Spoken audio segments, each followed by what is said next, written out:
Markasichaati wajji wal qabatee oduu ijoo isiniif qabannee dhufnee jirra.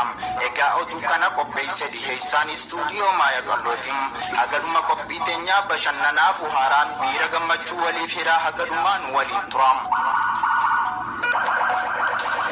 Gareen markaza tokkichummaa rabbii markaza kan beekamu yommuu ta'u hundeeffama isaa Ustaaz Tuujii Muhammadiin akka kalaandara lakkoofsa Habashaatiin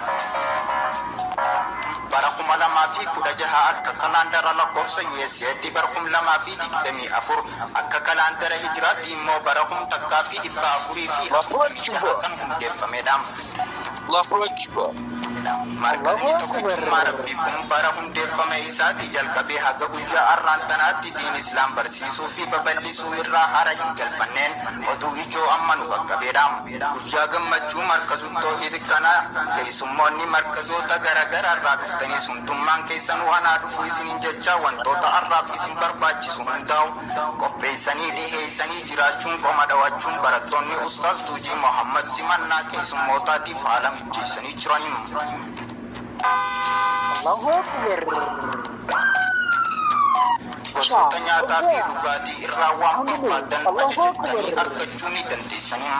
Jalqaba irratti kan isin barbaachisu gosoota nyaataa fi dhugaatii irraa waan barbaadan ajajattanii argachuu yommuu ta'u, erga nyaataniin booda alhamdulillahi alladhi akalna ruuza wa paastaa wa yushribuuna alkhooka wa faantaa itti aanuudhaan urjiiwwan Ustaaz Tuujii hunduma isaaniituu ni eebbiftam. Allahu Akbar. Beekamu baroota darbanis dirrabbii facaasaa jiraachuun Ustaaz Tuujiin gootatiin rabbii ta'uun isaanii dhagahameera. Kanatti aansuudhaan oduu bohaartii muraasaan booda walitti deebina amma gara oduu bohaartiittiin isin dabarsam. Jara keenya xiqqoo isiniin bohaarsaa kolfaan akkan duune ammaan if qopheessaa qophii bohaartiitiin itti isiniif aansaa dubbiiti jamaalii fi lafatti balleessaa. Yooniin je'ee dhiiroo waliin isin aarsaa aboodhiisaa meera kumaan na baasaa qaamaaf qalbii teessan na waliin taasisaa.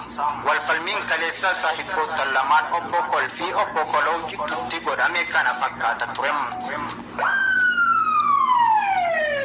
Obbo Kolii fi obbo Koloo manaa bahanii magaalaa Imoo keessa osoo naannahaa jiranii gamoo dheeraa loogoo markazu toohid johuu qabu argan.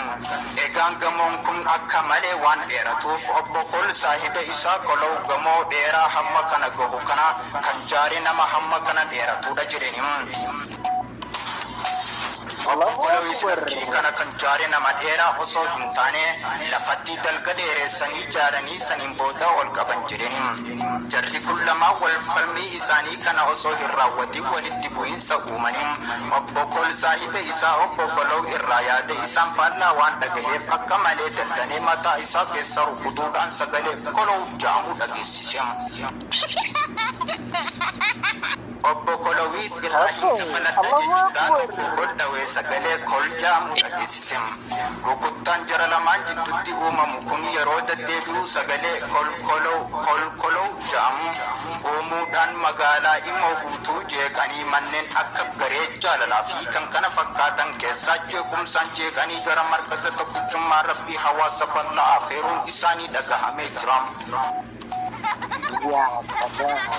Barattoota markaza tokkichummaa rabbii irraa osoo nu dhaqqabetti guyyaa har'aa gahuun keenya kun waan laayyoo ta'ee miti. Sababa Ustaazaaf Tuujii Muhammad qabnuu fi Ustaazni keenya kun yeroo hundumaa kan nurraa adda hin baane chaalenjii dhufu hundaaf osoo nurraa hin dheessin rakkoof bal'oo roobaaf caama boonaaf ganna osoo hin jiin obsaan nu waliin ta'anii nu bohaarsaa fi barsiisaa guyyaa har'aan tanaatiin nu gahaniiti jiranii. Kana qofaa barattoota keessaa namoonni garraamiin akka ustaazaa waan jiraniif jajjabduu onnee sibiilaa gootitti garaa xaliilaa obsituu kan waa hundaa laalaa dura buutuu fi gaggeessituu markazichaa kabajamtuu Amiir Ummu Asaantii fi warreen isii faana hiriiran kanneen akka isaanii waan jiraniif. Egaa kabajamtoota jaallatamtoota ustaazotaaf barattoota markaza garaagaraa irraa duraan dursee baga nagaan dhuftan jechuun kan bulchiinsa markazu toohidin. oduun arraaf qabannee dhufnee markaza tokkichummaa rabbiirraa gammachumaam oduu gammachuu guyyaa arraa kan isiniif himaa jiru istuudiyoo maaya qallootiin egaa guyyaa arraan tanaa qophii dhiheeffame kana irratti keessummoonni biyyoota garaagaraa irraa gara markaza toohidaa dhufan wajjin wal qabateem